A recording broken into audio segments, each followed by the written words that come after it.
Hello everyone, Lisa Zabaniak here from lifelikeyoumeanit.com, coming to you live to talk some more about beating imposter syndrome using some NLP coping strategies. So today I'd like to talk about the idea that people respond to the experience, not to reality itself. So we all know that we all come from different backgrounds, we have different experiences that we have had in our backgrounds, and that kind of shapes the people that we are and how we tend to look at things. And we can see evidence of that when we are just sitting in the same lecture at school or the same meeting at work, or sitting in the same book club even. And you've got the same person saying the exact same thing to a group of people at the exact same time. And yet each of those people will have a different takeaway from that experience, right? And the way that we all choose to react to those experiences is really not reality itself. We're choosing to react to the experience based on our own past experiences and how we are looking at the world and our place in it, right? We formed opinions about what we deserve in life, what adulthood should look like, how old we should be when we get married and we have kids, and what our house size should be, and when we should get job promotions. And we've based our whole lives on all of these assumptions that we have made through life because of different experiences that we have. And that really impacts the way that we view what's happening, which means that our reactions don't always match the actual reality, right? Take imposter syndrome, for example. There's a lot of very successful people who are dealing with imposter syndrome. There are people who are getting amazing feedback from the work that they do, right? They've never had a negative review, for example. Somebody who maybe has written a book, and all of the reviews that people have given have been glowing, right? They have a business and all of the reviews on the business are absolutely positive. People are in love with their work, right? But for whatever reason, that person still doesn't feel like they are best suited to be running that job, or to be writing that book, or to be speaking about this, or helping people with this, or whatever it is. It doesn't match. That feeling that they have does not match the actual reality, because what they're reacting to is their past experiences, not the reality itself. And those past experiences are coming to us from as long ago as our childhood, right? A lot of our deeply ingrained beliefs that we have about ourselves and our place in the world and what society looks like and accepts, and all of that, they're formed by the time we're about 7.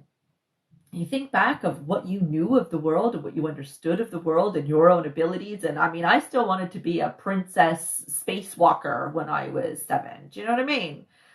Like, we're definitely not based in reality when we are 7. And yet we're forming our version of reality when we are that young based on our experiences. So we don't have to have come from an abusive background or a traumatic background or a neglectful background. We could have come from a very loving, stable family and still end up with something like imposter syndrome, because we're talking about something that happened when we were young that caused us to start to form a belief that started to shape our identity. And from that point on, everything that we did, we have been looking through the eyes of that person that now believes that we're not good enough, or we don't deserve happiness, or life is supposed to be difficult, or money is not supposed to come easy. Whatever it is that we learned when we were little, under whatever circumstances there, we have now dragged with us. And even though it doesn't match our reality, even though we are earning money doing something that we love, we are still, that narrative doesn't match the narrative that is going on with that belief that is running the show. So The great thing is that when you come to start to understand that, when you start to have an awareness about yourself and what it is that you're doing and that you're reacting to things, and that perhaps the way that you are reacting does not fit the reality that's in front of you, it starts to inspire you and motivate you for change.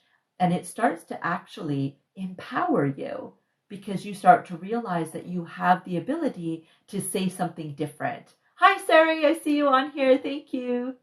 So, really, what we're talking about here is awareness, right? With imposter syndrome or anxiety and stress, anything that we could really be talking about, especially going on in this pandemic, we're talking about bringing awareness to what is happening.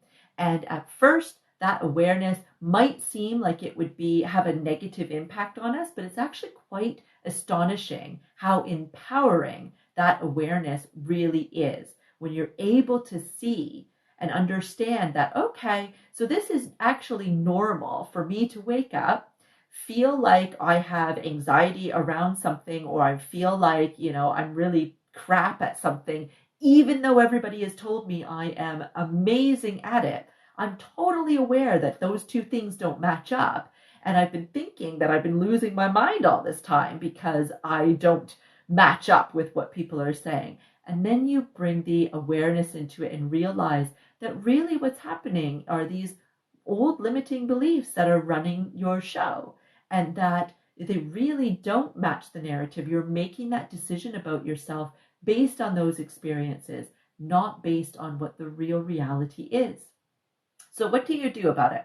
The first thing that I would recommend that you do, which is probably the most important thing that you could do, besides becoming aware of it and being gentle with yourself and allowing yourself to actually recognize what's happening here, is to actually pause for a moment and be honest and truthful with yourself on how all of the people that you love in your life would describe you in whatever this circumstance is.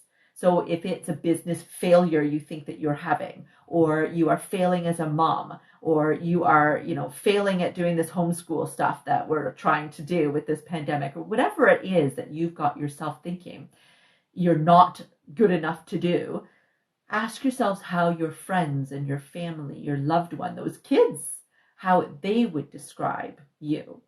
And is there any of them that would actually say, yeah, she's pretty crap at that? I mean, she keeps trying so hard to help other people in this whole business idea that she has, but man, is she really ridiculous for having this idea. No, none of them are going to say that, because they love you and they see your potential. They see the reality. They see where you are skilled.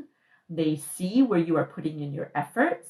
They see the impact that you have on other people. They're not basing what they see you do on your past experiences like you are, right? So who's wrong? Are you wrong, or are they wrong?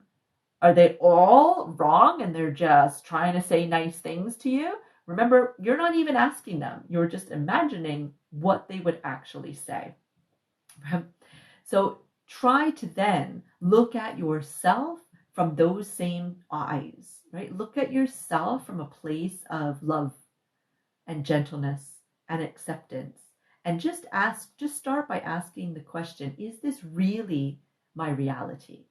Is it really true that I can't offer this product or this service, that nobody is going to want what I have to offer, or the book that I wrote that became a bestseller is crap, or whatever it is that you're trying to talk yourself into? Really just stop and pause for a moment and ask yourself, is this the reality? Or is it possible that even though you don't remember what the experience was, that there is a past experience that has brought on a belief that's harboring deep inside you somewhere, that's actually causing you to look at this situation from eyes that are not necessarily based in reality? I hope that that helps. This is just one tip that I've got for you in dealing with imposter syndrome. I will be back on tomorrow to talk about something else that you can do. Go on, head over to my IGTV, my YouTube playlist, or my series on Facebook, and check out all the videos about coping with anxiety, as well as now beating imposter syndrome. Bless, I hope that helped.